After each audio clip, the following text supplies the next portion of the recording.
And happy Monday, everybody. Welcome to the Plug Talk Sports live show, episode 227. Happy Monday again. We've got Jonka, myself, Danny Torres, and we've got Brandon in the house. So we've shaken up our rundown a little bit. We're going to be doing two things here. We're going to be talking about a topic we'll introduce shortly, and then we will be live stream casting Lakers and Thunder elimination game for the Los Angeles Lakers down 3-0 in that series. I will only be on for the first and second quarter. Jonka might take it the rest of the way. But the first topic we are going to talk about tonight, the Milwaukee Bucks are open once again, to doing business with Giannis Antetokounmpo, maybe shipping him off somewhere. As I like to say here on Plug Talk Sports, let's send it to our basketball insider, Brandon Hernandez, of all things. I'm telling you, this might be the biggest, finally, out of the entire association. Finally, Milwaukee's willing to, unload their grasp on Giannis Antetokounmpo, though. This should have been done a while ago. There was reports that the Celtics were looking to trade for Giannis before the trade deadline. The Heat obviously were in real close. The last offer that Milwaukee looked at before just sticking with them through the trade deadline of this season. And now it gets to a point where, yes, we're taking offers. We're mulling everything around. So this is going to be a hell of an off season, though. For an NBA world where you think that in order to build a team now you have to trade this, trade that. Free agency is back. Offseason is back. I'm telling you, I haven't been this excited in the last 3 years. Plus, we were talking about it right before the podcast. The Wizards getting the number one pick. I'm also just thinking of does Giannis go to some of these small market teams that, these draft lottery teams got? Memphis with a number 3 pick. Do you want to keep John Morant? Maybe bring Giannis in? That's a big pull right there. We're getting 2 different lottery picks. Or better yet, for the Heat at 13, which is don't think the Heat have ever moved up in the draft, ever. But, again, there's some pull there now. Milwaukee looking to be a rebuilding team. Miami have a draft pick that they probably won't use at 13. I don't think a lot of Heat fans are going to be looking down their draft boards thinking, who's the next, all-star guy? Is it going to be Peterson? Is it going to be, the kid from BYU? Those guys will be gone. Boozer. Yeah, I'm telling you, he'll probably be gone by 1. Boozer's probably going to be gone by 4, Yeah.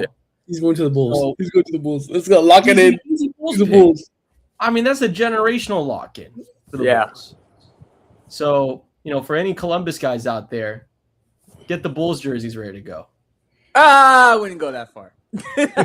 Yeah. I wouldn't go that far. Yeah. I'm more inclined to get a Raiders jersey than a Bulls jersey, but listen, I think if the Heat, there's one player that I feel 100% might be in a trade package for Giannis, it's going to be Tyler Hero. I think Hero's gone. If they get the trade for Giannis, I think he's involved in that package. I think it's been years now, 3 or 4 years now, that every trade option that the Heat has been trying to work, it involves Tyler Hero. And I think this is finally it. I think if the Heat can get it done, obviously Tyler Hero is from Wisconsin, is from Milwaukee, I believe, to be exact. I think this is it. I think he's going to go back to his hometown in Milwaukee, and he's going to be part of that trade package. I think it's done for Hero in South Beach, and I think if they can get that done for Giannis, he's going to be part of it. I got some real questions. Before I even talk about Giannis, how is it that after years and years and years pass, somehow, some way, the Heat cannot go lower than 15 or higher than 15? They're always in that 13 to 15, 16 range. To me, that right there confirms to me that the lottery is fixed. I don't care what you tell me, because there's no way there's any consistency like that And you need me to tell me that it's not rigged. Hey, I'm just saying. AJ DeMonta at 1, Peterson at 2. Man, I don't know who would go 3. Caleb, no. Would it be no? The guy from North Carolina, Caleb. Caleb what? I forgot his name. I think it's Caleb Wilson. Again, Yeah, apologize Caleb for Wilson. but I believe it is. Yeah. Boozer at 4, and then anybody else after that is fair game. But to the Giannis point, I'm not moved by it. Even if he does somehow make it to South Beach, does he make a contender for the finals? I don't think so. How can you say that though? I don't think so. He's too injury prone. He doesn't shoot well. He's more of just drive it in and just see what happens, like a Wemby guy. Wemby even shoots better than him. At a bio, what's going to be the trade package? You're gonna trade. That's most likely Hero, right? Who's going to be the starting point guard? Are you going to have to include Jaime? Are we going to include Jovic? Are we going to include all our depth pieces? I need to see the trade package first. Because I'm letting you know right now, if it's most likely going to be Bam and Giannis. And I don't even think that's good enough. I don't think that's good enough. I like that you brought that point up because Pat Riley specifically was like, oh, I'm not getting rid of Bam unless there's a bunch of picks and Wembanyama on the other side. What if it's Giannis on the other side? You know what I mean? Like, what if he has the chance, and I get Pat Riley's not like, the say and do all of the front office. I mean, hell, what if they just like mutiny in the Miami Heat front office? Like Pat's like, I don't want to get rid of Bam. I don't want to get rid of this and that. And they're just playing, and there's just mutiny, just like, yeah, sir, screw that. We're getting Giannis in Miami. What if that's the deal? Bam Adebayo, a top 15 pick, which Milwaukee, I believe, is at 10, sitting in the lottery. And maybe another pick or whatever, or somebody like Hawkes, and you do that trade. Maybe Hero sticks around, maybe Powell resigns, and then you just have the paint wide open for Giannis to do whatever he wants with it. You know what I mean? I mean, that's similar to what in 2021, the team they won with, where you have Drew Holiday, a defensive guard. Not saying Davion Mitchell's like Drew Holiday, nothing like that, but same sense. Tyler Hero, the offensive piece, maybe like Chris Middleton. You start to see pieces where they can connect to a 21 Milwaukee team. I could see that. Now, again, Pat Riley would probably have to be tied down to a chair wherever he's sleeping at. But it could happen. I honestly like that more because I think the Heroes' days playing at Miami are very much numbered. Yeah. And a move to Milwaukee, that makes sense. Young, all-star guy, team could build around, produce something with him. But, man, Bam Adebayo would be a hell of a sell. Hell of a sell. I think that Bam Adebayo is untouchable for this Heat roster. I think everyone else is touchable. Bam is the untouchable on this Heat roster. He's not going anywhere. Yeah, but look, I get he scored 83 points. You know what I mean? Like you can't get rid of history that easy. But I think there's 4 players in the NBA where the untouchables grab them. Giannis is one of them. LeBron is one of them. Kevin Durant, even at his age, might be one of them. And then Shai Gilgeous-Alexander, obviously. Yeah, but I think the Heat are probably thinking, it would be nice to pair Giannis with Adebayo. And they've already said, Brandon. They've already said we're not touching Bam at all. Yeah, I know. I don't know. I just think that this Giannis thing, you got to jump on this because there's already rumors I heard of the Warriors being interested. Yep. And that could easily involve Jimmy Butler being sent to Milwaukee. And the one thing about the Warriors is that they're 2 spots ahead of us in this draft at 12. They're at 11. We're at 13. So if they were to make a trade package, depending on what they're including in, the Warriors already have the advantage. Because I think the Warriors probably have more interesting pieces and assets to give than Miami. I mean, Yeah, I mean, and also because I think the youth, because if they're gonna push for the youth, that's all Golden State right now. Besides Draymond and Curry, like, is there a guy above the age of 26 years old besides those two on the roster right now? I can't even tell you. You know, I mean, besides Al Horford, obviously, you know, and Jimmy Butler. You know, if Al Horford plays 2 more seasons in the NBA, you know, like, God is good. You know what I mean? I love Al Horford basketball on TV. Well, Brandon, you're not gonna like the type of trade discussions that Jonka's been sending me.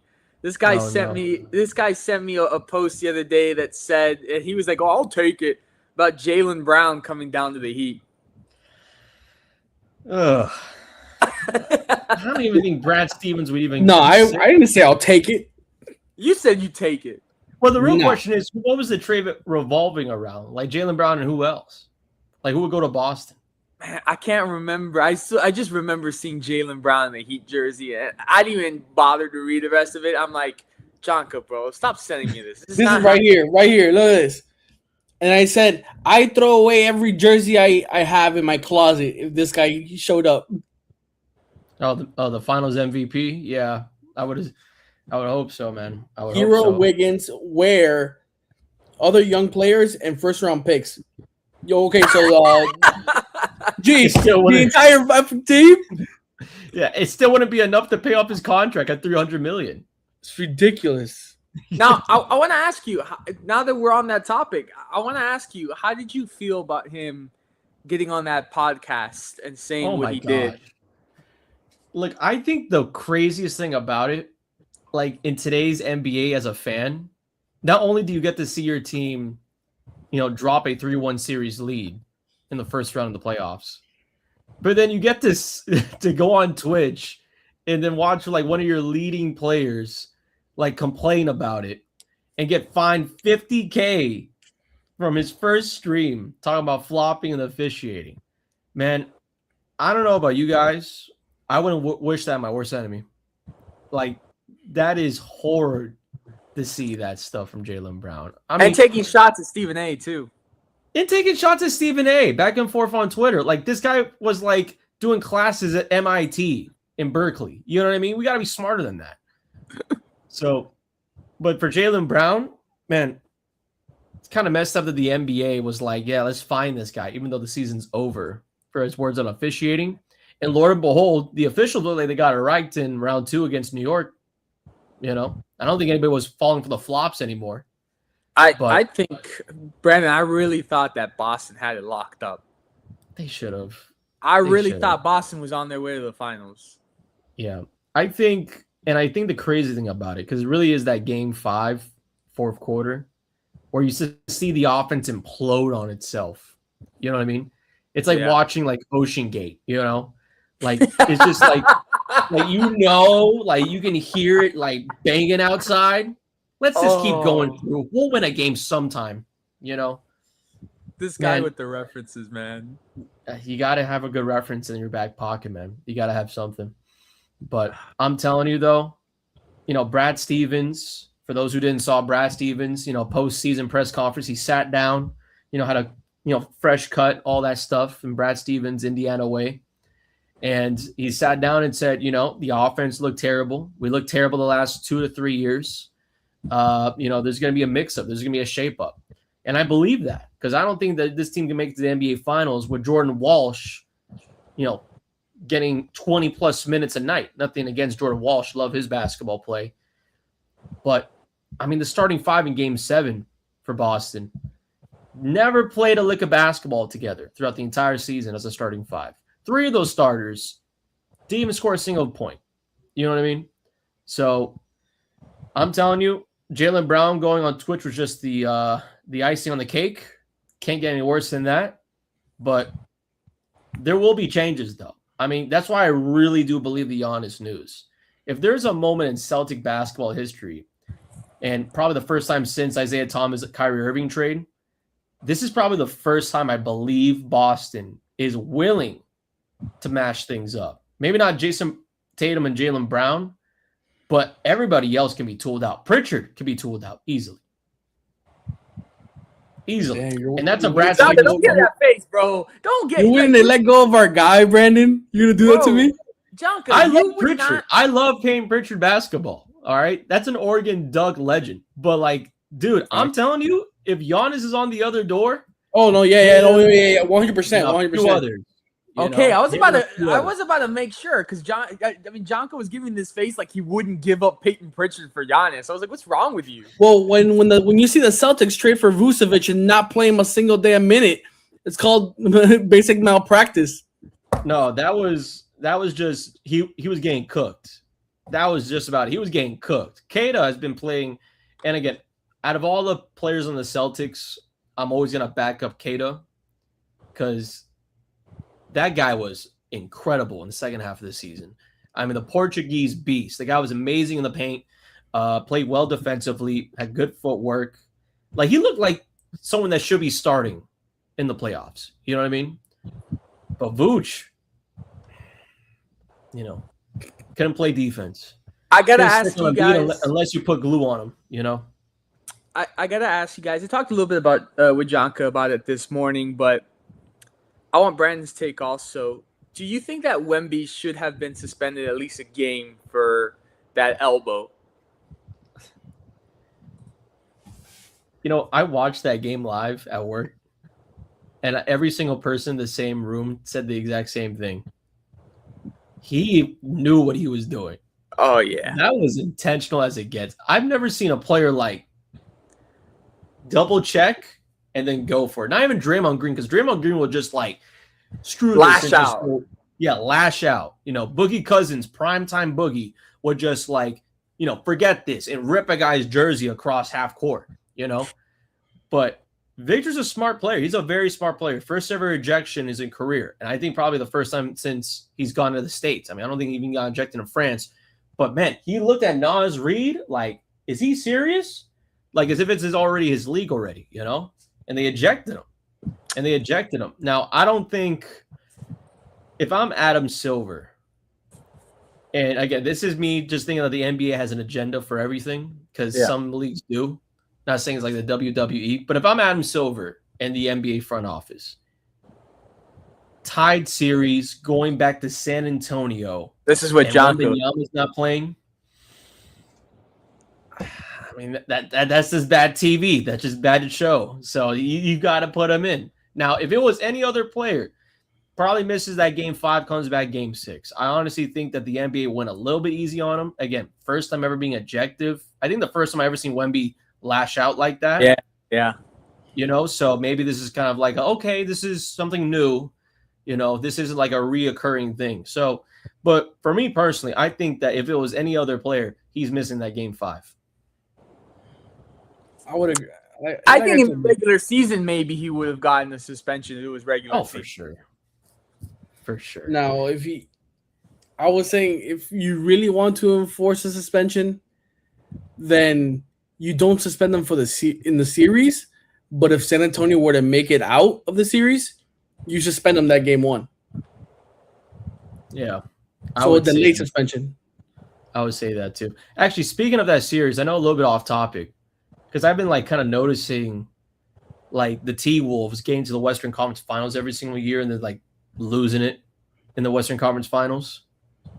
If they make it out against the Spurs, I mean, again, OKC is probably going to be that team on the other side. Would they even have a chance? Like, would that even be a series? Against OKC? Yeah, because, I mean, even with a bad knee, like, Anthony Edwards looks good. Like, he's balling the right way. McDaniels is McDaniels. We all know that, you know. I'd say the most it goes 6 games. The most. Mm-hmm. I listen. I think it's a safe bet to say, right, that we think OKC is going back to back.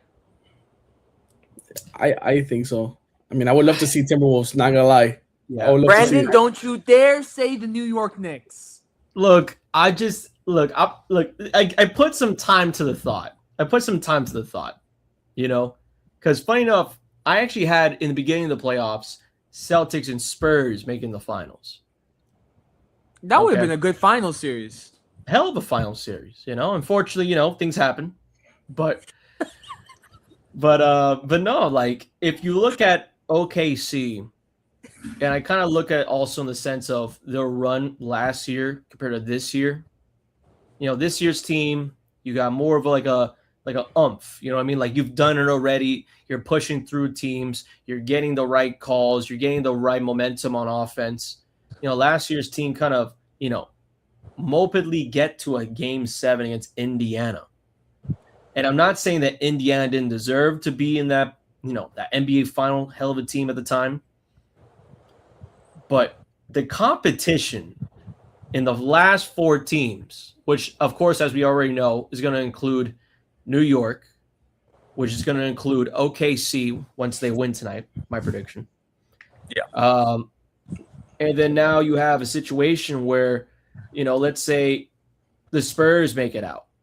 I don't like OKC against the Spurs. I think OKC struggles against the Timberwolves. The Knicks are breaking franchise records night by night. The game 4, they scored 81 points in the first half.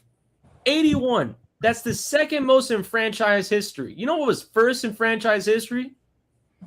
The closeout game against Atlanta in the first round.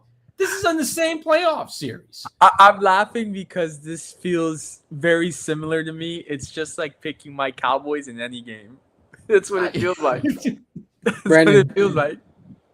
You think because you put on an orange and blue shirt now you all of a sudden you got you got Knicks fever? No, this is just I was getting things done around the house while watching and listening to Bill Simmons. Like this is just this is just the real me. That's your problem. You listen to Bill Simmons. Right. You know what? We support that here, Brandon. The real you. Thank you. The real me believes that the numbers don't lie in New York. I think the Knicks, in all honesty, and I get CJ McCollum had a great 2 games in the first round. I get Atlanta was one of the better defensive teams in the East this year. Mm-hmm. But, man, if OG Anunoby's healthy, yeah, as he's going to be healthy at game 1 of the Eastern Conference Finals, I assume. Mm-hmm. I mean, they might go through Detroit or the Cavs through 5 games. They might be in the finals waiting for the battle of Spurs OKC through 7. Like, I think this Knicks team is so aggressive. Chet Holmgren, and for a hypothetical, Chet Holmgren versus Karl-Anthony Towns. Who are we taking in that one? Shai Gilgeous-Alexander will probably ball up against anybody. Josh Hart, Mikal Bridges, whatever. Jalen Brunson, he's going to go off at least 25 per night. The depth. I mean, Deuce McBride has picked it up this postseason. Aaron Wiggins on OKC, what they're going to worry about. You know what I mean? Hartenstein. I'm not saying that like OKC isn't impressing or anything like that, but they go through the first round of the playoffs and they have a little bit of a 50-50 against Portland. This Lakers series, I mean, that could be a whole nother hour of talking about the officiating in this Lakers series.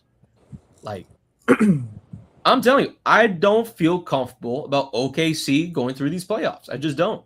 In that first matchup you mentioned, I'd take Cat over Chet. I'm not gonna lie. That's what I'm saying. And I'm really against Karl-Anthony Towns basketball. The guy just runs through people like a brick wall. Jonathan doesn't seem too convinced. I just think that OKC is so far above everybody else that is in contention for the NBA Finals right now. Like, let's say it's either the Knicks, Detroit, or the Cavs right now. The Cavs are beating the Detroit. They're going to tie it up 2-2. Whoever it is, right? I think we're going to have a situation where back in the LeBron era with the Miami Heat, where they just came off that loss in the finals to the Mavericks. The very next year, they go on to play OKC with KD and Westbrook. That was KD's and Westbrook's first time in the finals. Having the Heat, having come off the experience of being in the finals, gave him that edge. So whoever OKC to me plays in the finals, who I think who the West is going to be OKC, it's not going to matter because playing in the finals is a whole different ball game which is what I think what we saw. I think in that matchup against when the Mavericks made it and they played I think it was Boston, right? Yeah, in 24. Yeah, that same situation. Boston had the experience, Mavericks didn't, and we saw the outcome. It was a complete annihilation. Yeah, I mean, I get that. But like this Knicks team, though, you miss your opportunity Eastern Conference Finals. I mean, Indiana basically stole those games in New York in that series. Yeah. It came down to Halliburton. Halliburton. Without Halliburton, we would have, Knicks OKC Part 2 potentially this year, But I don't know, man, because I do like that analogy because, again, similar to with OKC and the Boston Celtics before the championship, it's the young guys pushing through that wall. They get over it, Winning 2 straight is so hard, and especially when you're coming out of the West compared to the East, in my opinion. I mean, the West is as hard as it gets as of right now. Now, unfortunately, the Lakers don't have Luka. What if Luka was on this Lakers team? Would this be a different series? Most likely. What if Austin Reeves was, coming into this one healthy instead of just getting used to playoff basketball?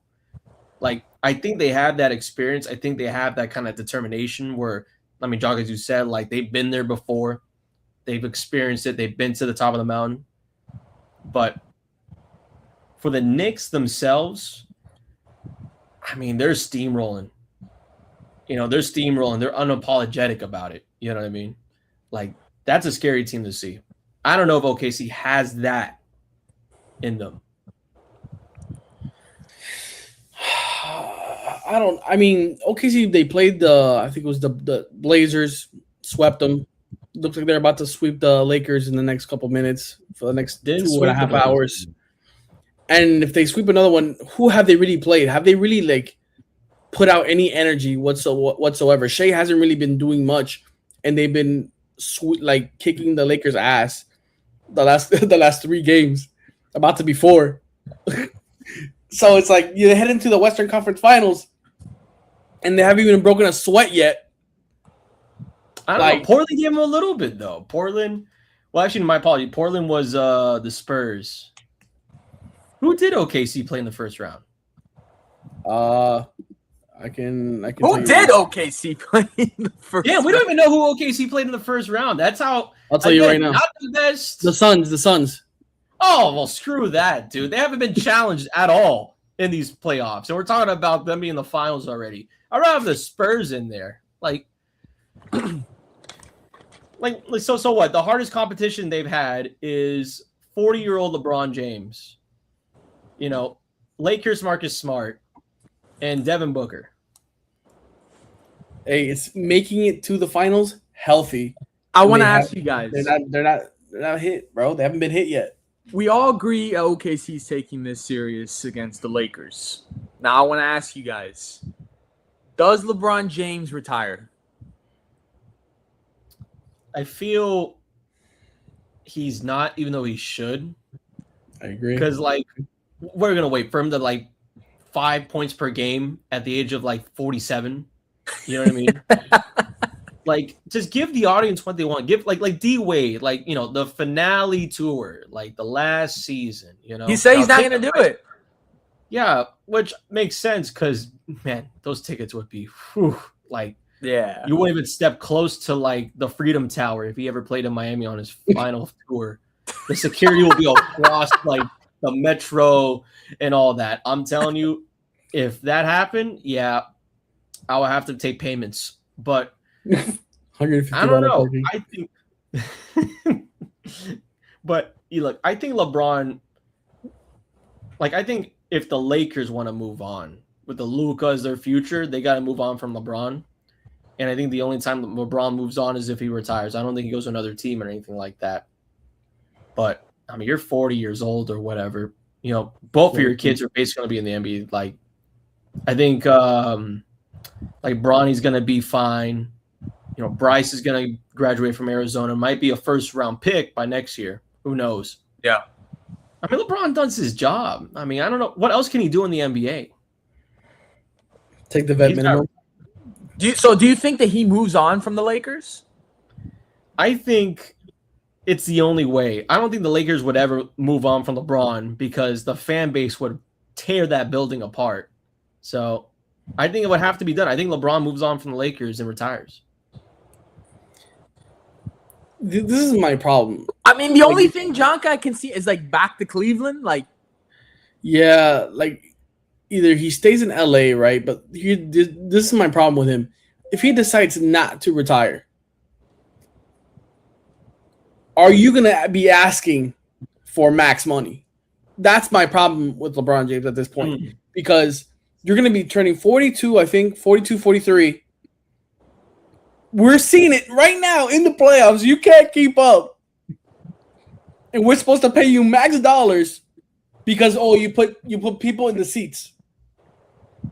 So I would rather him retire or go to a different team and then use that money that you're getting from offloading LeBron and fix this roster. Vanderbilt is not it. LaRavia ain't it. Dalton Connect still hasn't been given a choice. Ronnie James is not it. Fix the damn roster. Please, God. Please fix the damn roster. And let me tell you something, 50+ million fixes your damn roster. Get it done. You have Luka. You got Reeves. Give Reeves the extension. Improve the roster. Keep Hachimura. Like, this is malpractice. You know what's one player the Thunder have that I feel like the Lakers definitely missed out on keeping? Caruso, baby. Caruso, baby. AC. I feel like that one really hurt them. Bro, it's the saddest. It's the funniest thing. Oh, I won $60 million, but I don't have a team. I also don't really like JJ Redick as a coach. I'm not gonna lie. Yeah, he's kind of rubbed the right way into this job because at first it was like, oh, they're podcast buddies, and now that he's coaching his team. You know what I mean? But damn, man. I mean, like, talk about like a real NBA coach. Like, I hope next season he's wearing a suit and tie. I'm still on that train that coach should wear suits again, right? If anyone's gonna do it, it might be him to bring that up. Because I mean, that guy's, he's on it. He's definite on it. So you need that. And just what do you think about his comment that he was like, LeBron has the worst whistle of any superstar in NBA history? I'm like, oh, God. Let's just stop the complaining. My God.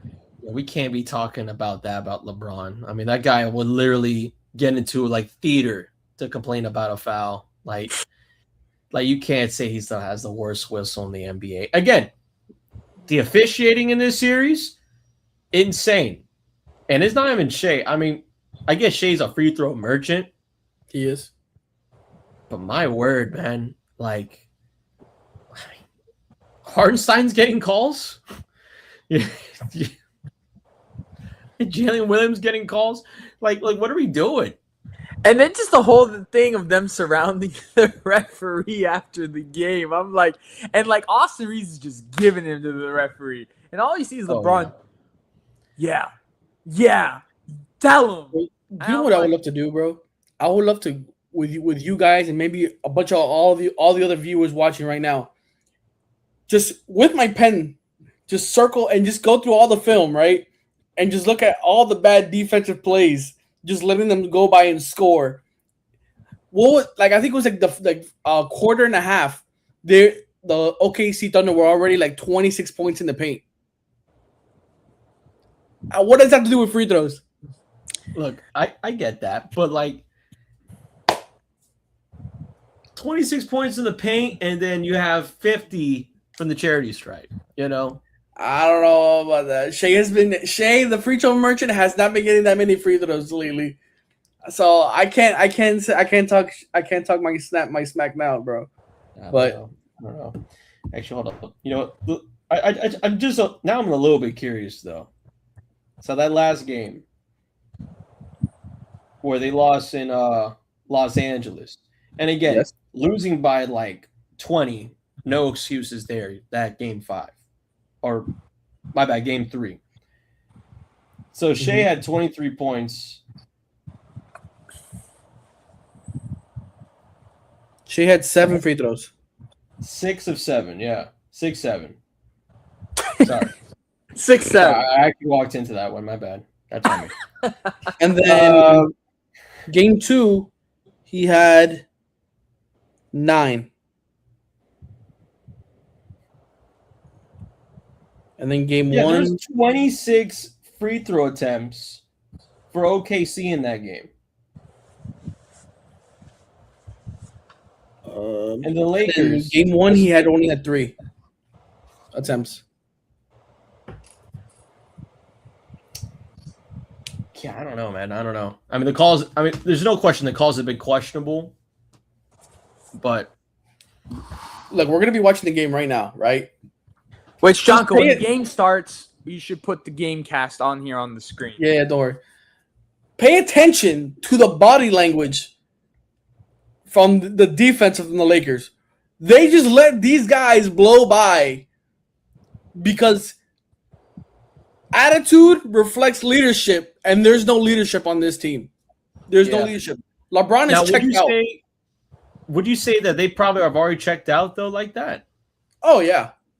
I don't think LeBron has checked out like that. But the thing is, and I actually was discussing this afternoon with my dad, I don't think LeBron, and he may as well prove me wrong tonight, but I have seen from him, I don't think he has the ability to do what we saw him do in that series against Boston when he was in Miami and go and get 45, 47 and carry the team and the game on his back.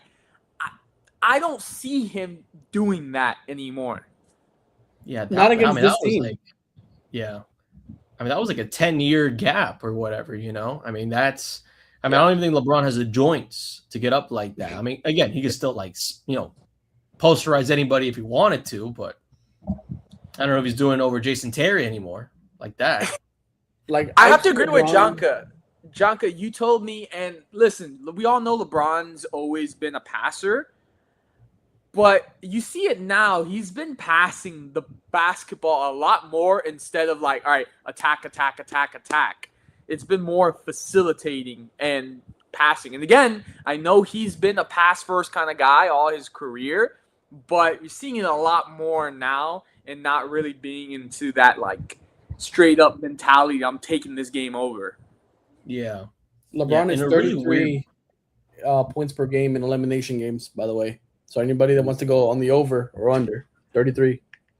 Yeah, I'm telling you, this game is going to be an over game. Guys are going to be just straight up shooting everything. That's what I thought last game, and then I got screwed over. Yeah. See, again, betting thing, I'm very big on the combos. The assists, points, and rebounds. LeBron James has all that because he's going to get touches every single time he's on the court. So I would say do that. But yeah, I mean, again, Dan, you're right, though. I think that Luka is more of a first option. I think the Lakers offense pushes Reeves to be more into that same sense.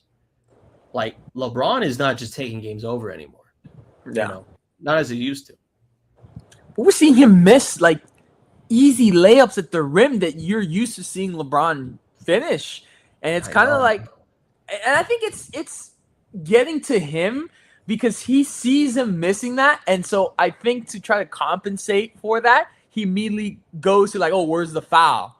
Because he missed that and he's used to making it. Yeah, pulls out the 1000%. Pulls out the hands out, inner ball, But I saw LeBron put more effort into the Houston Rockets series because I just feel like he wanted his get back against KD. Yeah, well, KD barely played. I know, but he wanted his get back. But now he can't talk back. He can't keep up. So it says here on Amazon energy on the Rockets. On Amazon, it says most points per game when facing elimination is LeBron James 33.1, Luka's 2 at 32.8, and then Michael Jordan's at 31.8. So again, we shall see as he hugs D Wade, which is nice to see. I'm not gonna lie, that gives me a little bit of warmth in my heart. But he's gonna have to go off like that again to get this done. But then you start to think, man, he goes off. Let's say he goes off, gets it done. They get a win. Now you're just down 3-1. Like, it's just too much of a hard climb and a hard hole to get out of. That now from on, you need him from now on. You need him to have these type of games every game the rest of the way, and it's just not going to happen. It's brutal. This is for all the LeBron fans out there, because every time I bring up, if LeBron gets swept again in another playoff series, you guys tell me it doesn't matter because he's 41. Well, if that's the case, because he's 41 and he decided to still play and not retire, this does affect his career. Getting swept again when he's personally at fault because of this team, not because Luka's hurt, because he demands so much money from the damn team, and because he just had to have Bronny James with him. Like, come on, bro.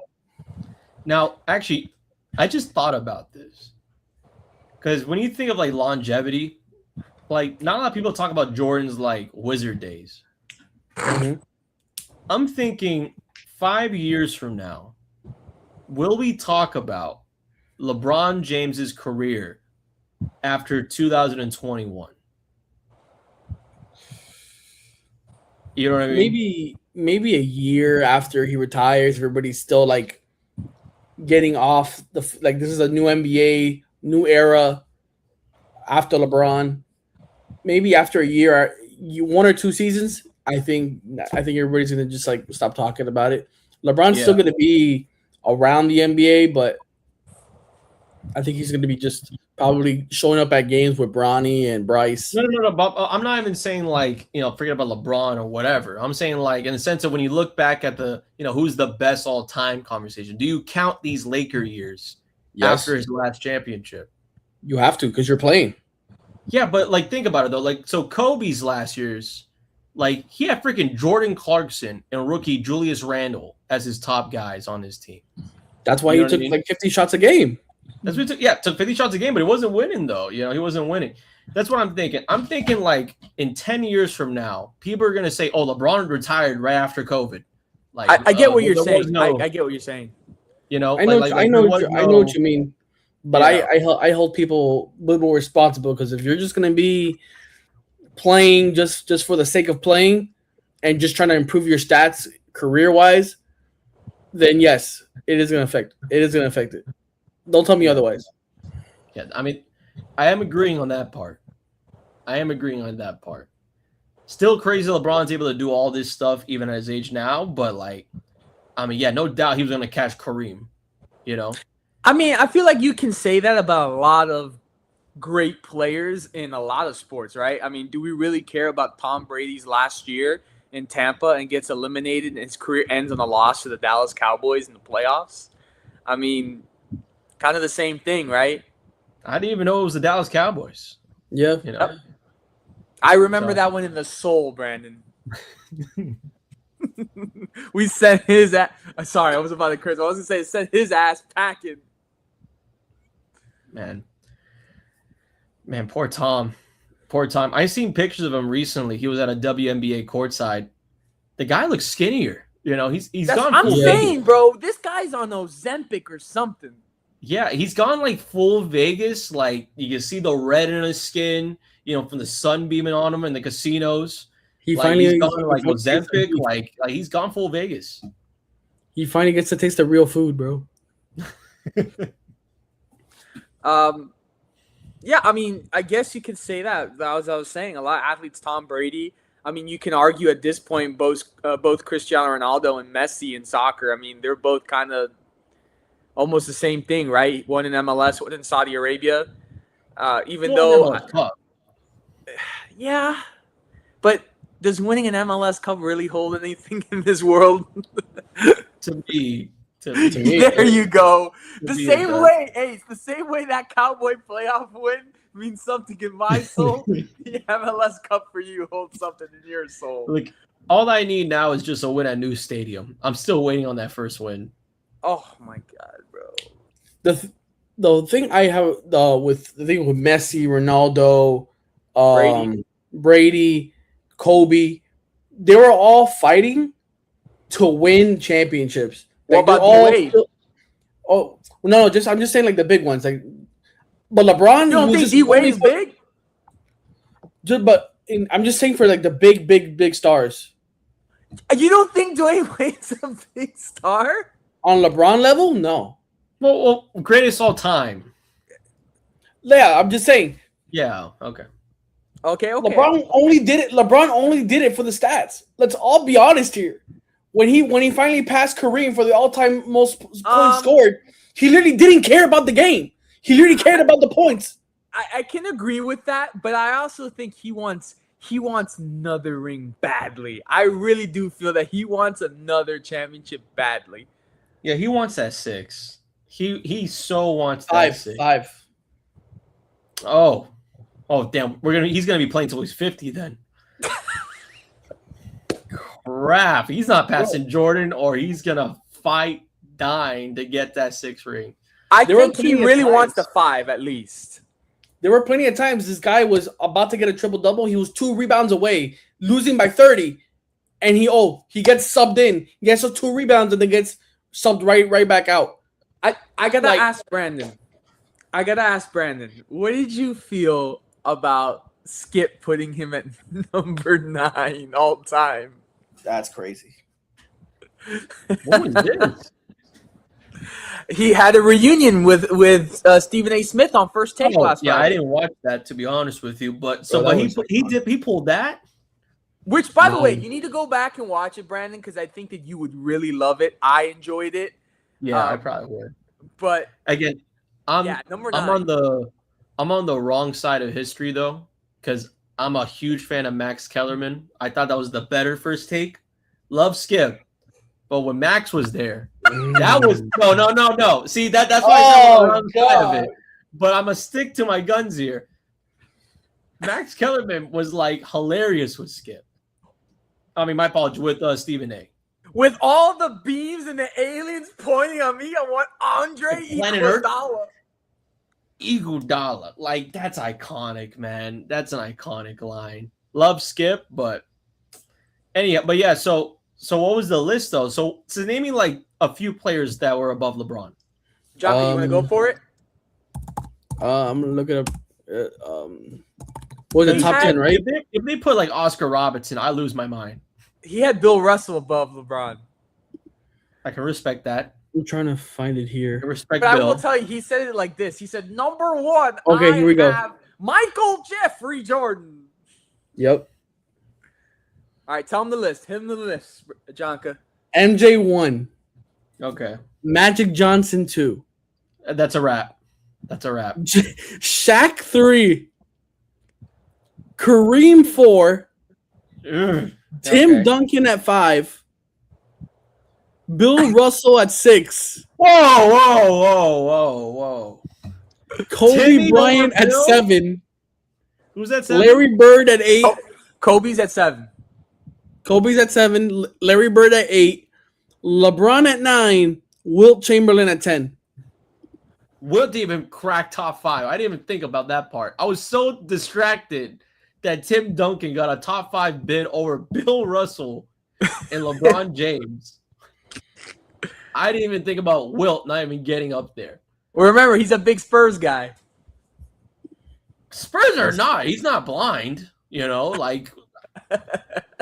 Now, the Shaq, I can see Shaq. I can see that one. Was part of one of the better dynasties in the Lakers era. Was probably most dominant player in the NBA in his time. I can see that, Had Magic basketball relevant his rookie year. Not a lot of teams or players can even orchestrate that. But man. Would you? Okay, but here's what Stephen A. said, that he doesn't believe any center should be in top 10 all time. Then why on earth do we have? Oh, Stephen A. said that? Yeah. Well, I'm sorry. I mean, but that was like the peak of basketball at one point. More than half of the NBA's history is literally the big man. Like I agree Milken, with you. Russell, Chamberlain, Shaq, Patrick Ewing, Elijah Wan. I can go in every era and tell you a top 5 players of that era, at least half of them were big men, you know. And even if we want to go to today, like the MVPs, Giannis Antetokounmpo, Joker, Joel Embiid.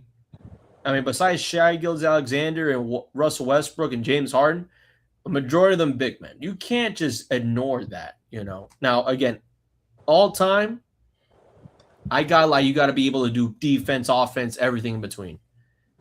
So I get that. I'm still on Skip's list. I mean, Tim Duncan first championships with David Robinson. Would you say that he was better than David Robinson at that point of his career? No. I think David Robinson helped him. Yeah. Him with Manu Ginobili, Tony Parker, one of the best all-time greatest coaches in Popovich. Like, would you say that Tim Duncan, if he didn't have those pieces on that team, that he would be able to lead that roster? I don't think so. I think that Tim Duncan, again, very unpopular opinion, because he's a top 3 power forward for sure, all time, like the best, if not one of the best. But all time overall, I don't think he cracked my top 5. Maybe, you have to convince me for a top 10 pick. I agree with you. I thought the Tim Duncan was pretty out there. I'm not gonna lie. That was, But you're talking about the guy who once said on First Take that he didn't believe Scottie Pippen was a top 50 player in the NBA. Wait, top 50? In the top 50 all time, he didn't put Scottie Pippen in there. Oh, he didn't put Scottie? Did not. I remember the time that that's when Stephen A. said that you should be banned from talking basketball on television. The one time he said that's an interesting one. Scottie. I mean, even when the Blazers, he was doing okay. Like Scottie's all time. That he said Tim Tebow was more box office than Kobe Bryant and LeBron. Oh my gosh, dude. I mean, I get we're from the Texas area, but we gotta get out of our own house. Like, we gotta get out. Man. But he said that coming off of the Gators champion, the Natty. So it was probably an in the moment thing. But he was like, look at the ratings. And I'm like, buddy, forget the ratings, bro. Don't compare LeBron and Kobe to Tim Tebow, bro. Oh my gosh, man. Yeah, that guy, I mean, I can give him credit where credit's due. Interesting takes. I'm probably going to watch that whole thing after this podcast. But you're going to enjoy right at the beginning. He talks about how it's better to be a Cowboys fan than a Knicks fan. That's not a bad take. That's not a bad take. That's not a bad take. Yeah, at least you had a dynasty to look at, Well, if you're Skip's age, Yeah, I haven't seen that. My dad's seen the dynasty. I did not see the dynasty. Yeah, that's why I tell myself as a Dolphin fan, like if I was like 70 years old, yeah, it would have been really nice to be a Dolphin fan. Dylan Brooks in the game? Just saw that. I'm looking. What the hell is Dylan Brooks doing? He's literally looking at LeBron like this. Wait, Dylan Brooks is like courtside? Courtside. He's right behind the basket. I gotta figure out Prime. Hold on, I gotta figure this out. Oh my gosh, it's hilarious. That's the most. If that is true, that's the most hating energy I've ever seen in NBA history. He's literally laughing at LeBron taking a free throw. Buying courtside seats to hate on a guy. Now that's all-time hater NBA energy. Like Draymond Green could never compare to that ever. Which, by the way, if you didn't watch the Kevin Hart roast, Draymond was on the stage and he got booed by the LA crowd. And good for him. Which Shane McGillis said, we got Draymond here tonight. We all know he's here because his pass got bounced in the playoffs. Damn. Kevin Hart said, hey, buddy, maybe I think it's time to hang it up. Yep. Okay, I do have the game here now. Oh, Lakers doing the striped version of the T-shirts. What would be funny then? Andrew's proud. Yeah, if you would have said it's time to hang them up, No, I don't mean the jersey. I mean the gloves. Huh. So 12-8, man, in this first quarter. I'll make that 14. Yep. Yeah, see, but that's what the Lakers get because the fans are not into it, man. I'm seeing a bunch of T-shirts that they laid out before the game. Not a lot of people wearing the T-shirts in the crowd. Nope. Like, Nope. LA crowd thinks it's too good for T-shirts. Man, pity them. Shame on them. I would wear it. Well, who wouldn't wear it?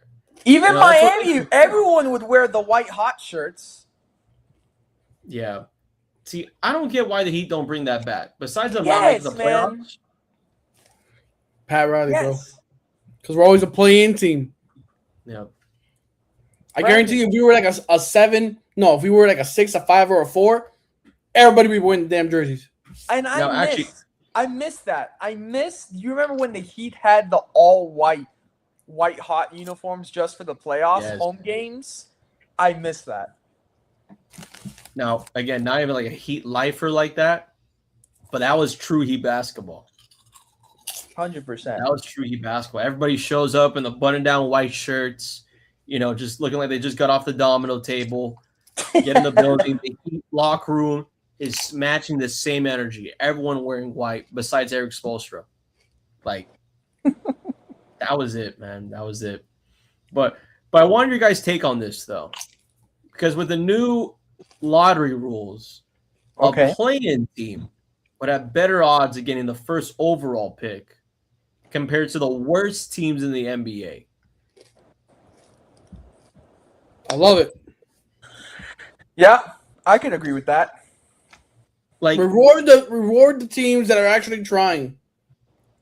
yes, but do you think this would push a narrative that teams are going to try to get into the play-in more than actually lock into a playoff spot? Like for example, right? The Heat. Let's say the Heat are just like, Spo, we're at 6 right now. What does that mean?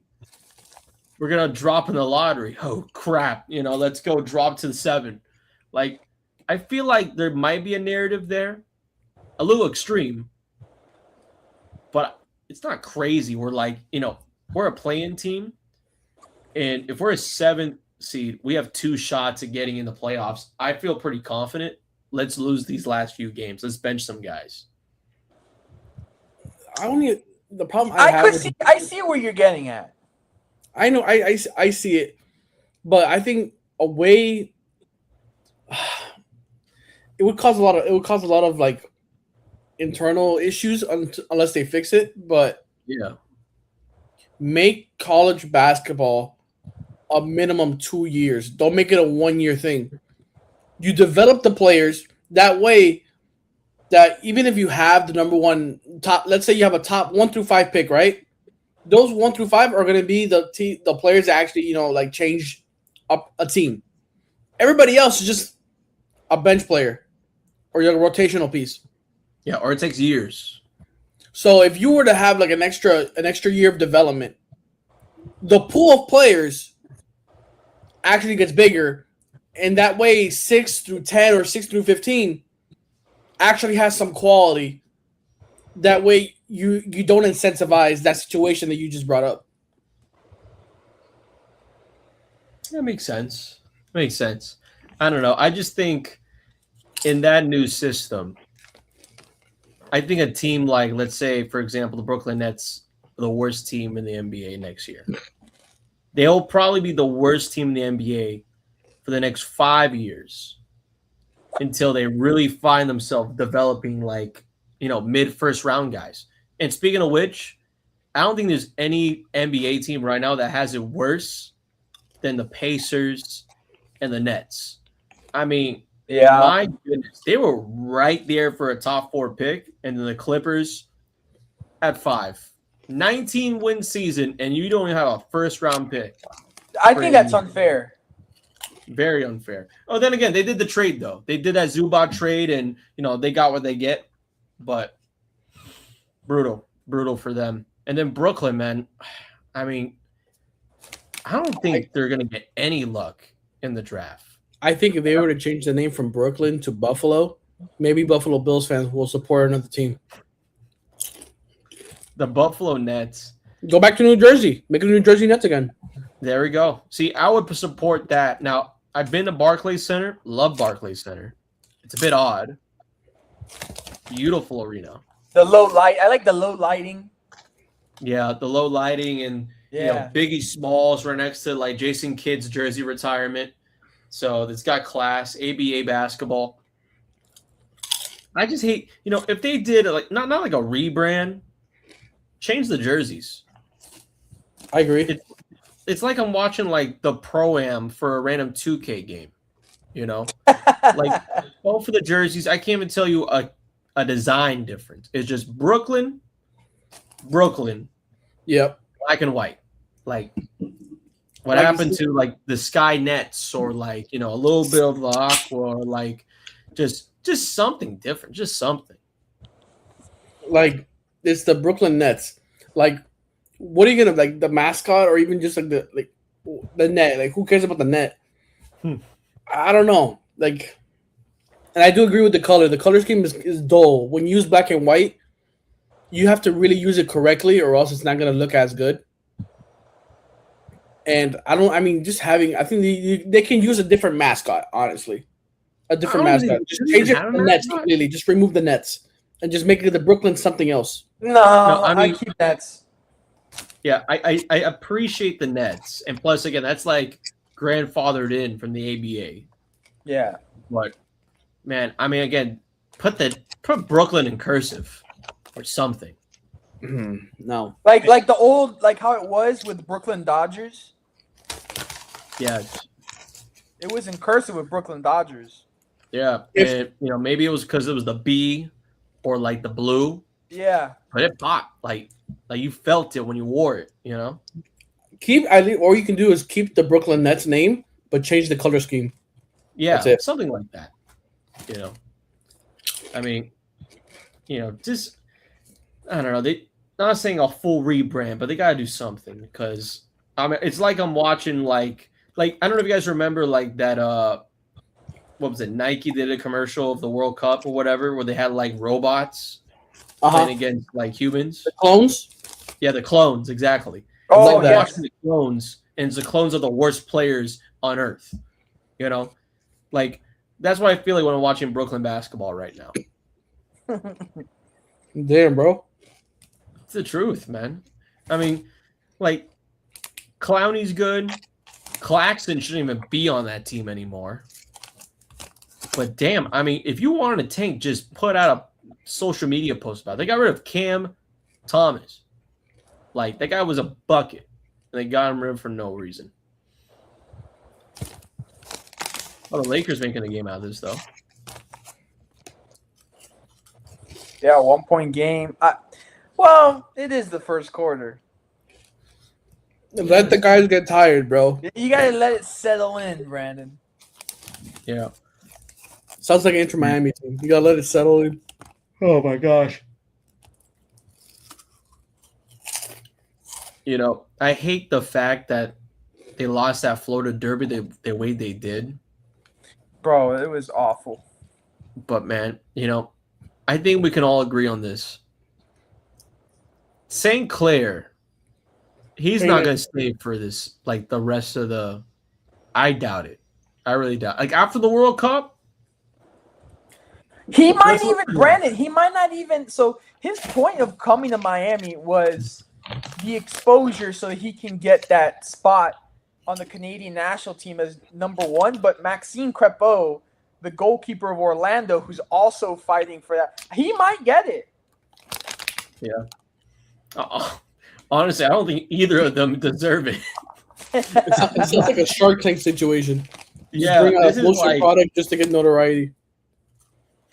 This is the worst to the worst, man.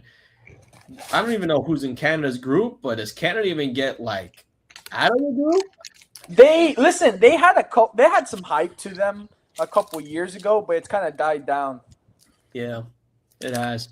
Now, I would say also, though, because, again, Inter Miami played against Toronto not too long ago. And they who had a lot of injuries, by the way.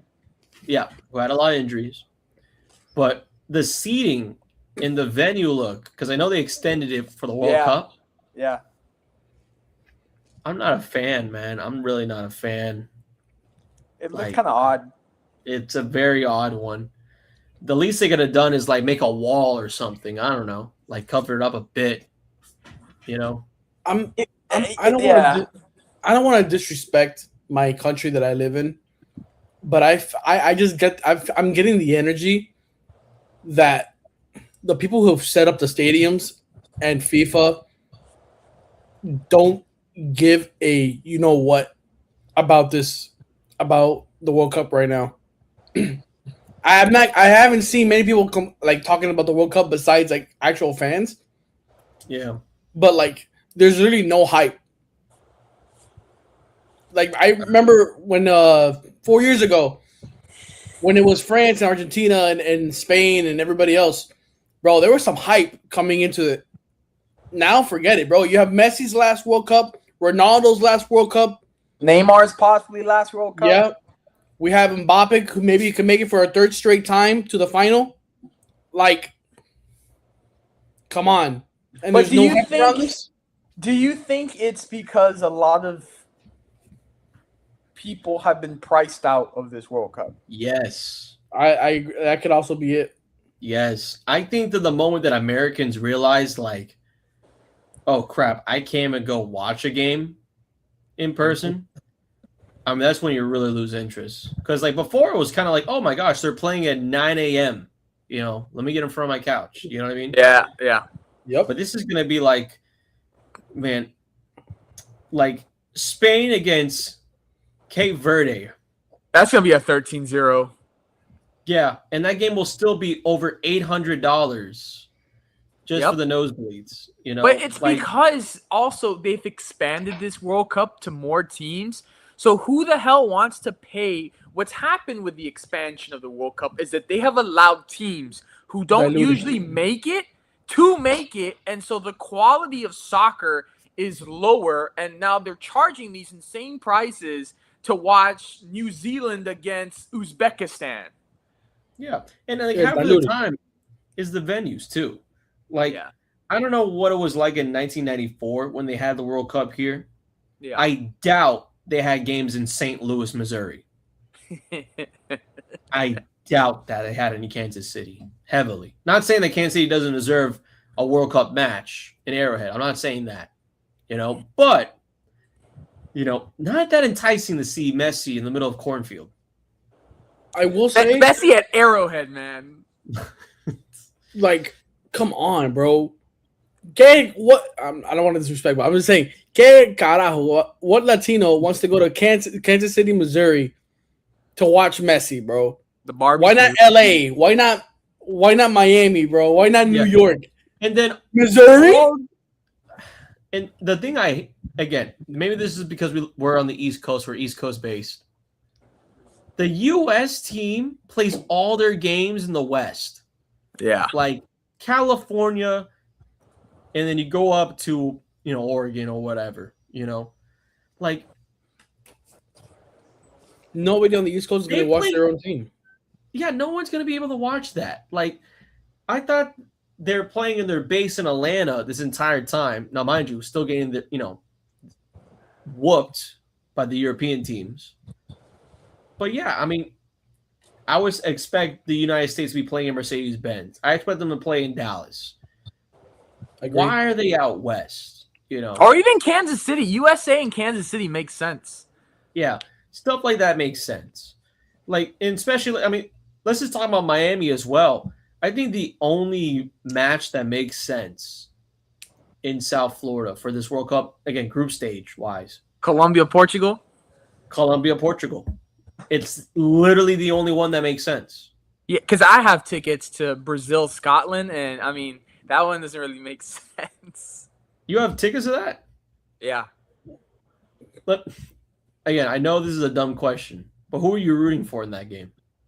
Here's the thing: FIFA doesn't allow you to pick the game that you want to go to. So here's how it works, Brandon. You buy the right to buy a ticket. And then once you've given that right to the ticket, they assign you a group, one of the groups. And then on the day that the groups were revealed at the World Cup draw, you then figure out that day, wow, I have this team versus this team. So I ended up with, which by the way, I had 3 games and I sold one of them for $10K. I had, yep, someone bought it for $10K. I had Argentina. This was the game I sold for $10K. I had Argentina versus Jordan in Dallas.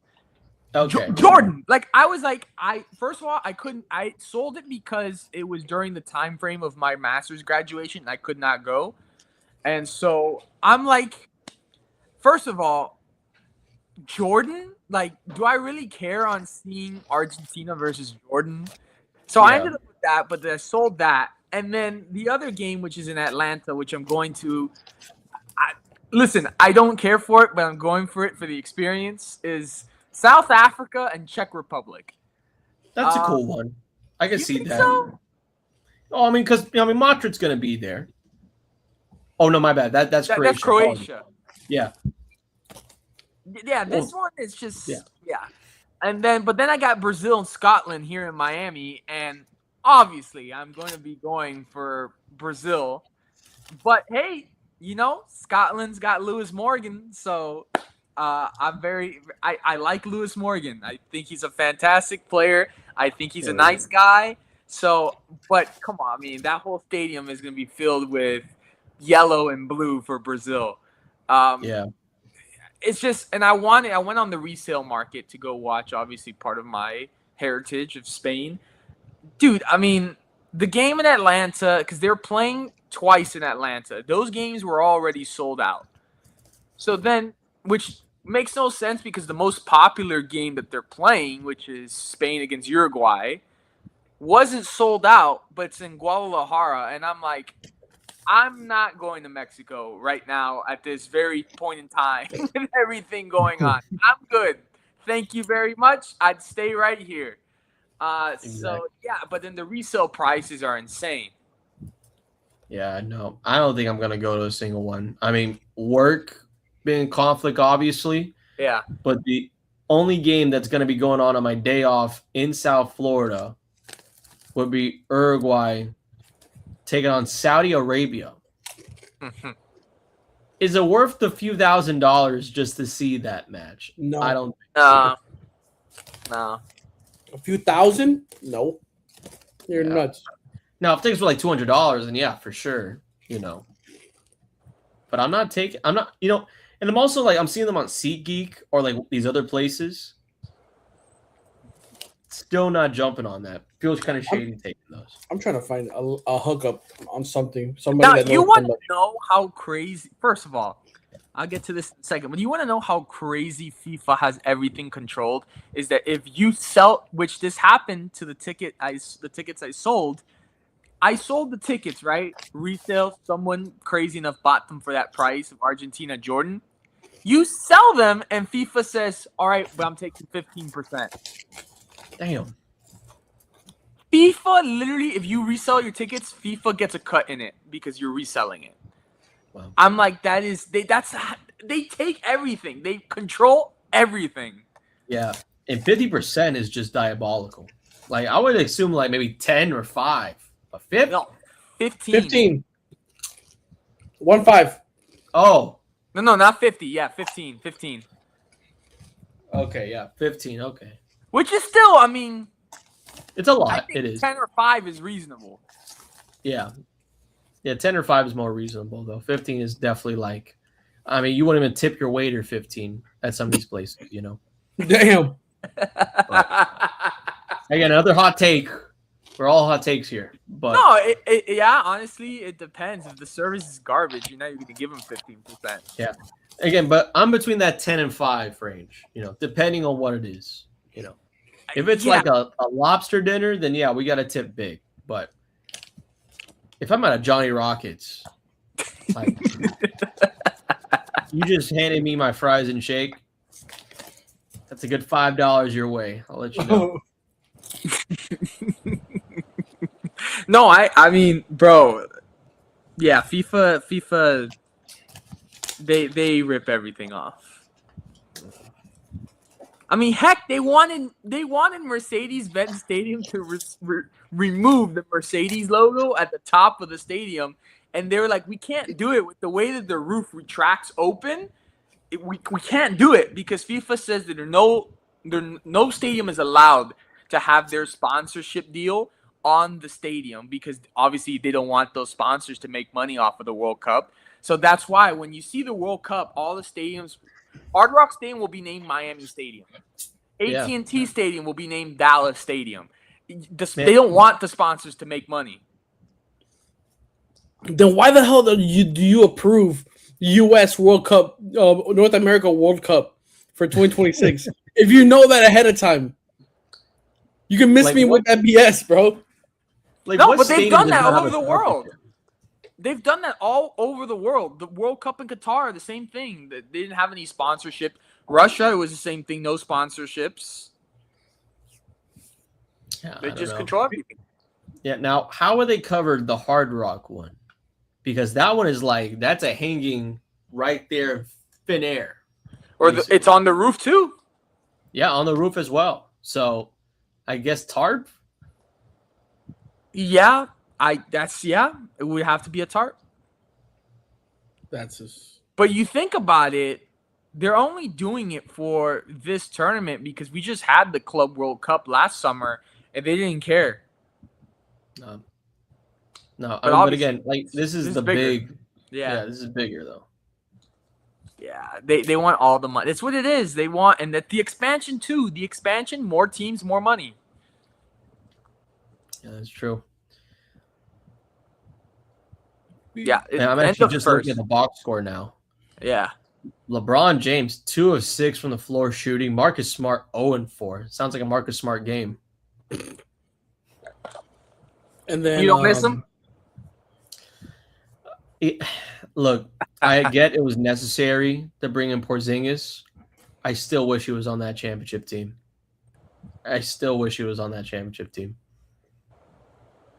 I think you guys should have kept Porzingis. I'm not gonna lie. No, the thing is though, is like Brad wanted to keep those guys, but with the second apron, I mean, my goodness, man. Like Jaylen Brown was asking for $300 million. And this is where I'll kind of like step in and say, like, you know, why didn't you just take the pay cut to have these guys still on the team? You know?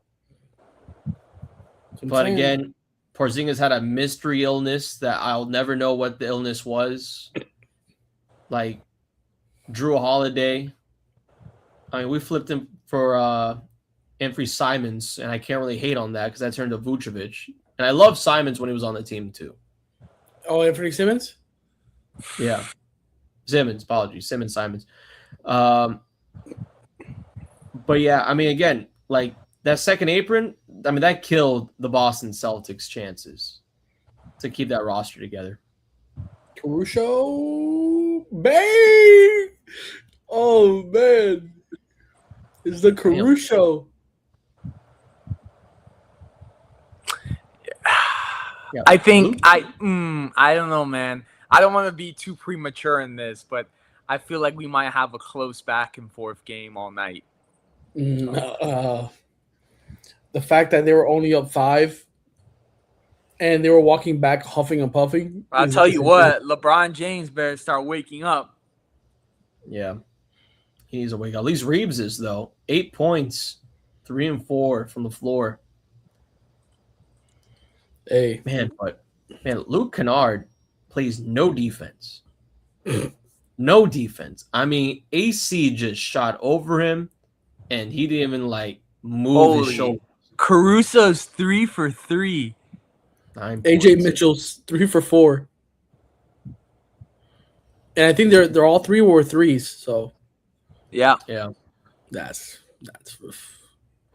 That's rough, buddy. It's just I told John today, there's no one like I look at the Lakers roster and it's just like the way I feel about it is like, it doesn't move the needle for me. Yeah. Like you're talking about DeAndre and then going to Jackson Hayes. You're not really moving a needle, period. Yeah. It's just it doesn't make me feel like damn, like that guy scares me. I don't think a single one of these guys scares me. I mean, Austin Reeves when he gets going, yeah, for sure. Jared Vanderbilt. I mean, this is the problem that we see. I think this is a problem that we see, that if you have two super max players on one team, the money can only be divided up so much to certain players that you have maybe one or two good players and then the rest are trash. And there you go. You got to hope you land somebody in the draft. Which, by the way, guys, Donovan Mitchell ties NBA playoff record for most points and a half to even series with Pistons. He had 39 second half points. Wow. Damn. Wow. That's crazy. The fact So that we now could have it's had tied him, up. bro. We could have had him. I feel like Detroit has been struggling from the first ever tip in this playoffs. My goodness. Like, it's like their first year of success in a long time. And I don't even think they know what to do with it. You know, if Yes. Cade Cunningham, Detroit's missing if that Cade one Cunningham more was guy. hurt at any point in the playoffs, like they're losing every single game without Cade Cunningham. Detroit's missing that one guy, bro. They need that one guy to pair with Cade. They don't have it. They already got it, man. Tobias Harris. Yeah. That's a funny one. Tobias Harris over me? Jimmy Butler over me? Brandon, if you were gifted a jersey, NBA jersey, and you open it, and it's a player that you absolutely hate, which player would that be? That I just despise. And you just open and you're kind of like, you despise him, and you just open and you're like, oh, thank you very much. Oh, it's a great question. I know mine already. I know who I'd give you, Brandon. Yeah, I'd probably see a Kyrie Irving jersey. Dallas. Oh. No, even Dallas? better yet. Yeah, better yet, Kyrie Irving jersey, Boston. That's all I was thinking about. Hate that jersey. And the fact that everybody wears that jersey still to this day disgusts me because they don't know the lore behind that jersey. I You know was what's really thinking- fun? Go Let me ahead. tell you something funny though. I went to Boston, like the year 2019, literally the year he got like traded away or like went out. Yeah. A dude had a Kyrie Irving jersey taped over and put Cantor, number 11. Ennis Cantor, bro. What a name. They put Enes Kanter over Kyrie Irving. That's a true fan. True fan. That's what I would probably do. I was That more and of like gifting you a Caleb Martin jersey. Oh my gosh. Yeah. I will never forget the Brandon meltdown over Caleb Martin. That was a dumb series, man. Like, if you look at just gaslighting, that was the most gaslighting team I've ever watched on an NBA court. Gabe Vincent had a career high night. What was it? 23 points. Like, Kyle Caleb Lowry. Martin, how much did he average during the regular season? You know, like 7 points. He had 19 against the Boston Celtics on average. Daniel, who would be mine? You should know already. In the NBA? Yeah. Bro, come on. It's obvious. Well, LeBron. Yeah. You give me a LeBron jersey, I'm throwing that shit right back in your face, bro. I swear to God. I don't think you'd you'd be able to get mine, Jonka. Yours? Yeah, I don't think you would get it. Jimmy Butler? No, I don't like him, but no. You know what's actually hilarious about that? I got a Jimmy Butler Heat jersey because it was like 80% off when he got traded, and I wear it out of spite all the time. Is he a player right now or is he before? Right now. Right now. We talked about him today. A guy that you don't like. Yeah. We talked about him today in the show. Sheesh.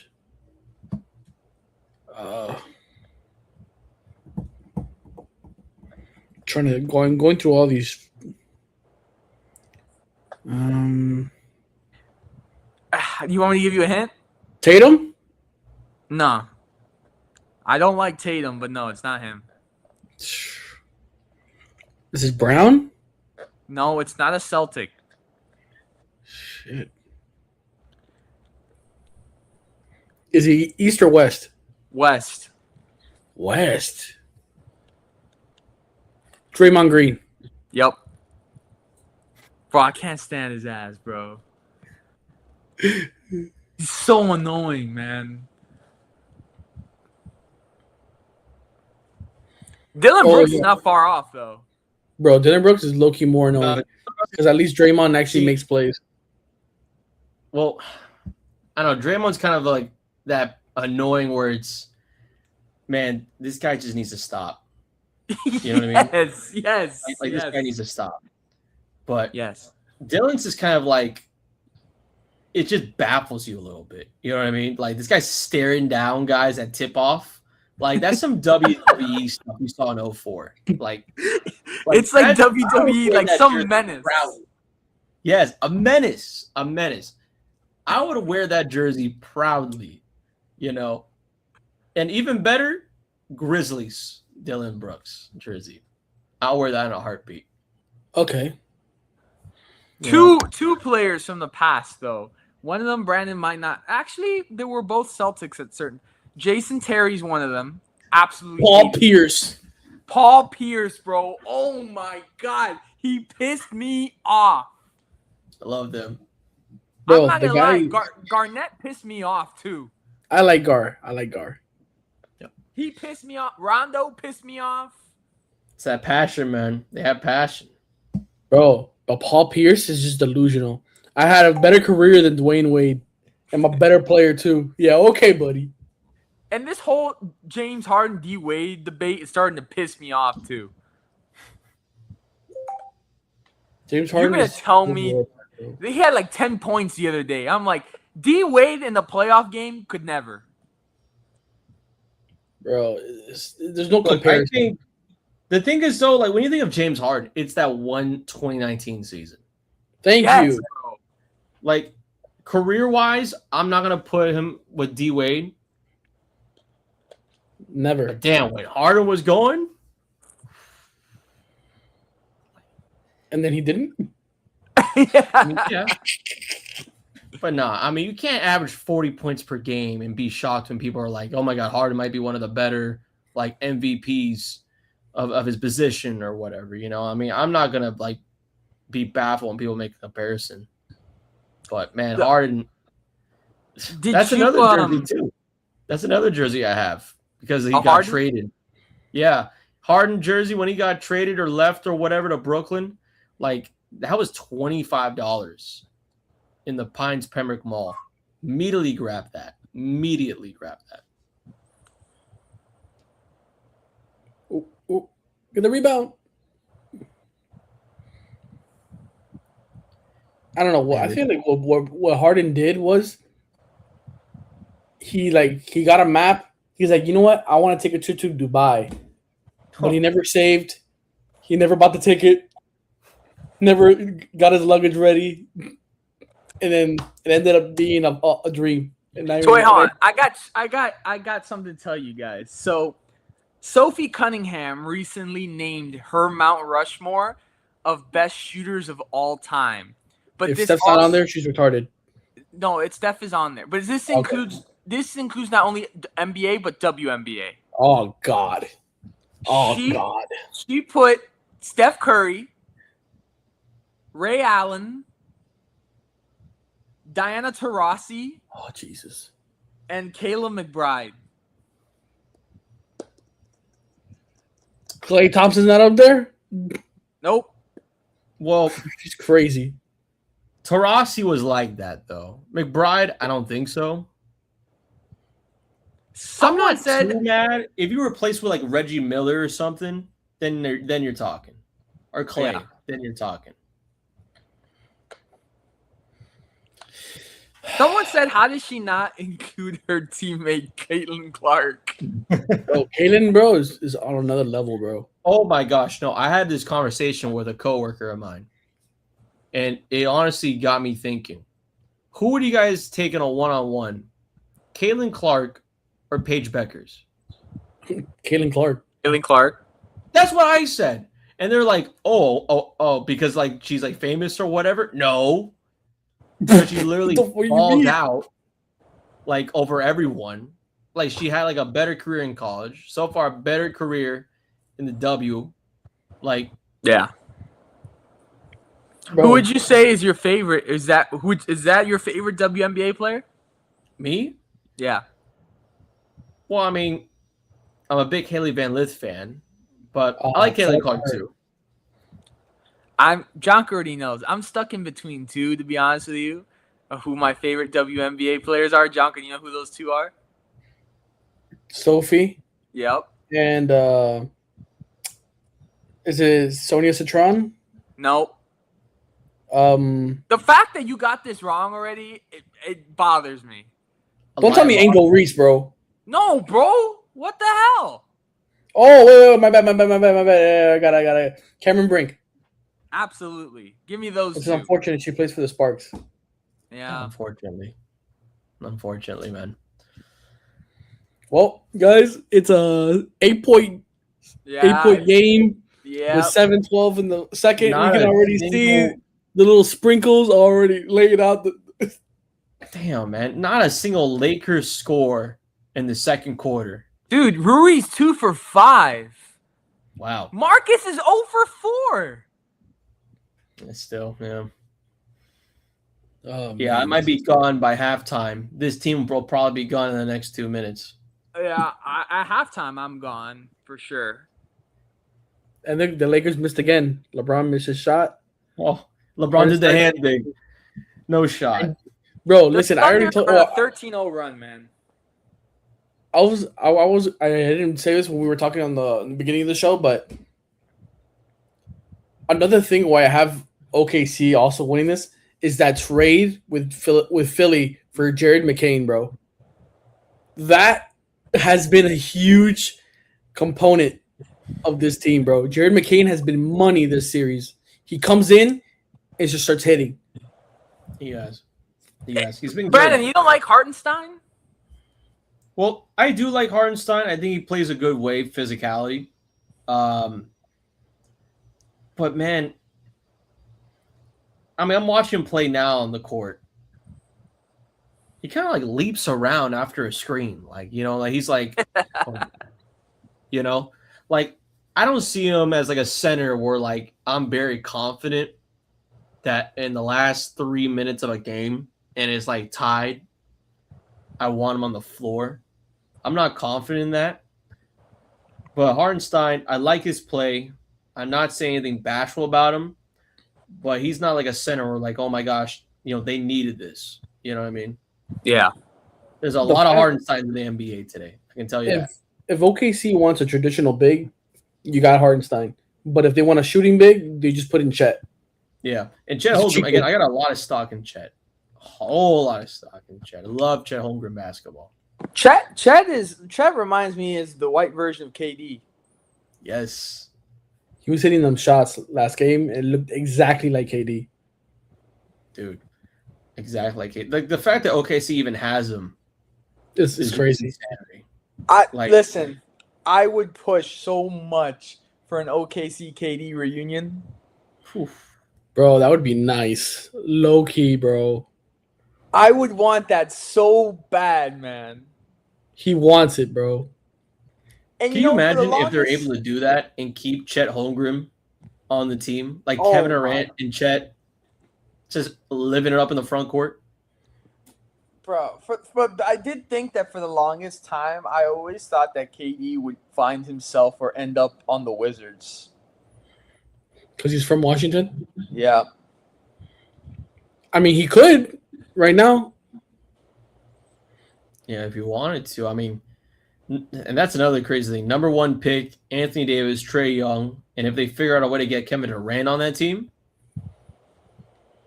Jared McCain again. yeah. We're 17-0 run. What the hell happened to Jordan Poole? He's on the. I think he's on the Wizards, isn't he? No, he's on the Pelicans, balling out on the Pelicans. Oh, damn, he's in the Pelicans. So, he's kind of in purgatory right now. That's the best way to describe New Orleans in the NBA. Zion was such a You're in waste. Herb Jones. I'm sorry. The I thing know with- that was Jonka's guy, but Zion. the thing with Zion is that when he's like healthy, he's really good. But since the rest of the team is absolute dog water, they rely on him for everything, and he has to overcompensate, and he gets injured again. Now, I would say, because again, I do agree on that take, because again, when Zion's healthy, that team starts rolling. But the youth is there. I can see the movement. Like, Queens is awesome. Jeremiah Derek Queen? Fears, like, He's good. he's good. But Alvarado. yeah, and besides that, they don't have depth. They don't have anybody else. Let me look at the Herb Jones, roster. obviously, but I'm looking at the roster. I know it's Zion, Derek Queen, Fears. Where is he? Pelicans. Yeah, so Trey Alexander, Sadiq Bey, Hunter Dickinson, Jeremiah Fears, Jordan Hawkins, Herbert Jones. He's actually not bad. DeAndre Jordan, Kevon Looney, Carlo Makovich, Bryce McGowan's. Kevon Looney's in New Orleans? Yeah. Trey Murphy the third, DeJounte Murray. It's not bad. Jordan Poole, Micah Peavy, Derek Queen, and Zion. man, I nearly forgot about Sadiq Bey, man. That's a sad story, man. Yeah, bro. If you would have stayed on Detroit, bro, that would have been nice. Yeah, they would have been fine. Jeez, that's a sad story. What the Oh, hell, man. Rob? Guy does not. Rob Pelinka does not look amused. Yeah, I think guys, Rob. This is crazy. Like, the fact that we could be I'm not saying it's gonna happen, but like the fact that we could be watching LeBron's final career game is crazy. Yeah. Yep. Unfortunately, a Laker jersey. That's the unfortunate part. But I love I mean, it. where would he go? I mean, like I said, like the only place I can think of him going is Cleveland. yeah, he would go to Cleveland or just retire. I don't think he would ever go back to Miami. I don't think Miami can't even afford that, even if it's for a year. Yeah. Unless he takes a pay cut, which would be somehow like breaking news. LeBron actually decides to take a pay cut. Oh my gosh. I would say this though, if LeBron decides to retire, I hope it's on a day that I'm not working. Because that's gonna be I agree. a busy day. Busy. Unless I could see him team up with Steph in Golden State. Yeah, I don't know. I mean, it wouldn't be bad, but I mean, No. but I think Steph is really competitive, and he would rather have the one chip over LeBron just in conversations. Yeah, but what about a Jimmy Butler, LeBron James locker room? What does that even look like? That'd be insane. That would be like, I mean, what stories would come out of that? I don't think that would happen. I think Jimmy would be in some sort of trade. Had to be. Has to. Yeah. Imagine if they get Giannis too. If they get Giannis, Hachimura fouled. the Lakers score what 3 points, 4 points, and they're down 9. Then Hachimura fouls. Dude, what the? So they're climbing back. Oh, never mind. I might be a little ahead of you guys. Where are you at? And just checked in the game. Yeah. Luke Kennard is coming in. Oh my gosh. Call it a death sentence.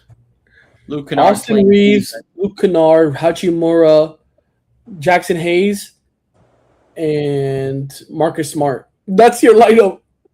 Are we kidding? With Shea Caruso, who else? Okay. Chet Holmgren. Is that Lou Dort? Bro, they don't take the camera off of Shea, bro. Like God. Oh no. Cason Wallace, Isaiah Joe, and Chet are in. and you have all these bums, bro. Get ready. This is gonna be a 25-point blowout. Get ready, bro.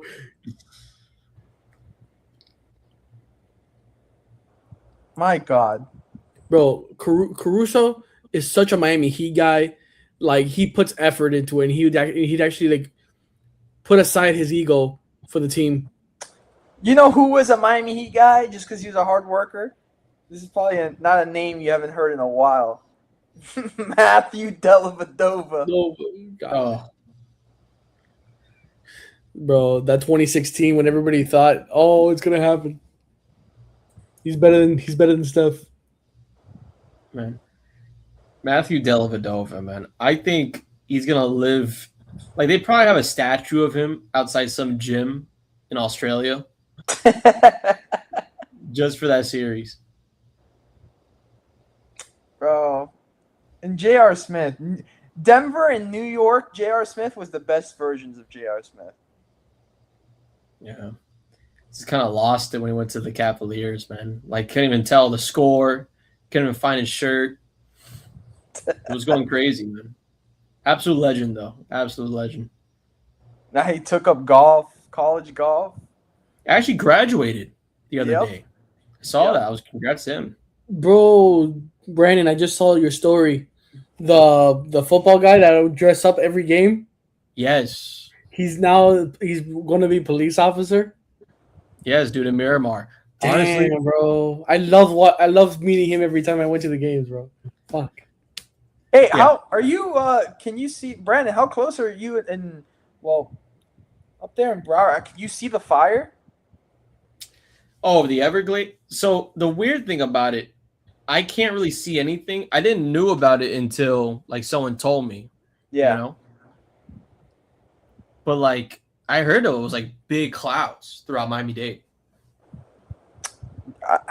I'm closer to I haven't seen anything. I'm closer to the Everglades. From what I know, it's like 20 minutes north from me, up Chrome. But yeah, I haven't smelled or seen anything from my area. But I've seen like the footage of it. It's absolutely insane. Yeah, I've seen the footage too. I don't know, because I mean I feel like what is this the second major fire that the Everglades have had in this year? Yeah, It's yeah. like I don't know, something's going on over there, man. Well, And I they mean, gotta find the people out it there. hasn't rained in such a. Supposedly, we're supposed to get some good rain tomorrow, but All right, down to 6. Surprisingly. Okay. Oh, oof. nice. Oh, All right, Austin Reeves. Bro, Caruso just puts that defensive effort in, bro. I bro, love he is balling, bro. it. Man, the sequence I'm watching right now. Oh, jeez. I just saw what you meant. Oh, dude. Oh my god. Thank goodness this game's on Prime. Oh, he just a tad too high. That was a tad too high. Man, it's a Ooh, Jackson. yeah, Jackson Hayes is getting up there. But man, I hate the fact that these games are on streaming platforms, man. Can you imagine your team gets swept on Amazon Prime? You can't watch it. Like that's gotta be the worst feeling as an NBA fan. Honestly, as a Laker fan, you're probably happy this is on Amazon Prime. True. It's true. And yeah, I just hate that, man. If there's any like streamed games in the Western Eastern Conference Finals, I would really have to question the NBA. I would really have to question the NBA because you're treating the postseason as a time for like, buy a subscription. I just don't understand it. It's kind of come down to soccer also. Like the Champions League this season, biggest match, bro. It's literally Real Madrid and Manchester City. They're like, oh, Paramount Plus only. I'm like, what are you doing? Like, this is the match everyone wants to watch. Yeah, the Marlins game was on like Peacock only. Yes. And I agree. like again, not a lot of people are going out of their way to pay $10 for a subscription to watch the Nationals Marlins, but still, The fact that the whole point of the subscription service when it first came out years ago was to combat cable and do all the no ads and stuff. But now since like what you want to watch is on like 5, 6, 7 different subscription services, it's basically the same amount you were paying for cable. yeah. Well, I will tell you the biggest flop in TV history. The CEO of Blockbuster. You guys remember that one? Oh, yeah. Blockbuster was the spot, bro. Every Friday night or Saturday night, he was offered the idea of Netflix by the creator of Netflix, and he said absolutely not. So the creator of Netflix just said, all right, I'm going to go do my own thing, and obviously then Netflix put Blockbuster out of business. Damn. You got to innovate to succeed. Have to. And remember Redbox? Yeah, right outside the Publixes, man. Yep. Outside the Publixes, the Walgreens. Yep. We're getting old, man. Yeah. All right, but I'm gonna head out though, guys. Go for it. I'm So, getting out of this Good in a episode. minute. Great NBA takes. See you guys in the next one, though. No, bro. Yes, sir. Good luck. All right, I'm off in a minute. Janka, will you be continuing?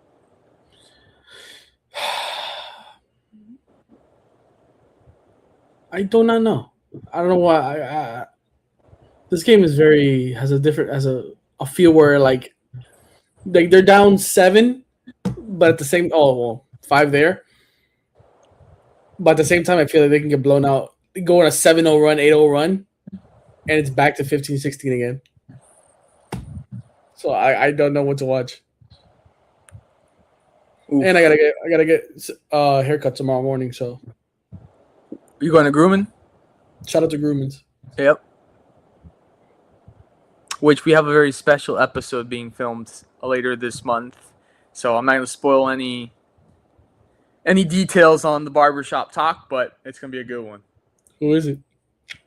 I'm not going to tell you here. I know that's the joke. You get terrible jokes. Hey, we got real lucky with that parking today, though. Oh really? Oh yeah. It was like $14. I'm like, no. We got real lucky with that. You know what it was, though, right? Because they were cutting the grass, and they left the bar Open so they don't have to continue to comment. right. Yeah. I was like, bro, because I realized it after, and I was like, no, we got super lucky. Hey Trump, sorry bro if you're hearing this. We took your $14. I mean, fix your parking lot first of all. I mean, it was kind of muddy everywhere. Yeah, I don't know what was going on there. At PGA. Bro, there we go, bro. LeBron with the hands up, bro. Bro, I'm trying to find out how much is the Naruto night for the Marlins. It's a Friday night, but if the price is too expensive, then I'm just gonna be like, nah. I mean, I'll pass on the jersey then, even though it's a nice jersey. 16.3 free throw line. I feel like the Lakers are staying in the game because of free throws. Yeah. Like, let me check where are they at.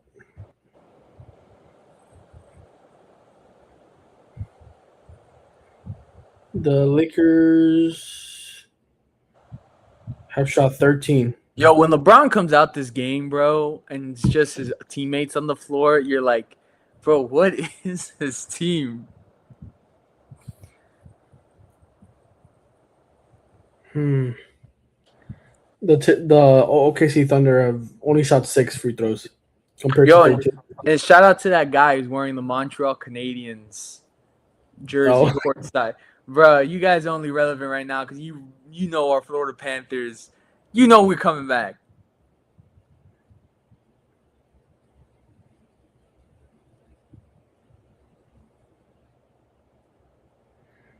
Why does my mom send me stuff that I already sent her? She's so weird. Welcome to the life of mother and son.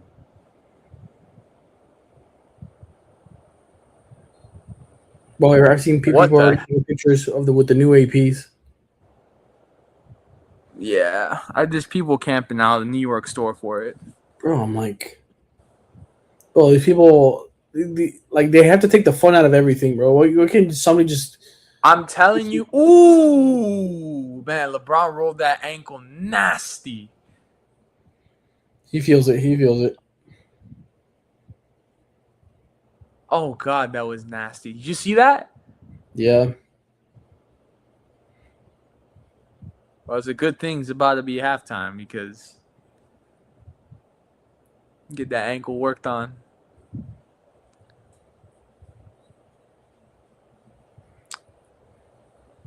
Inbound, there it is. Well, There it is. Jonka, I am departing. I don't know if you are staying.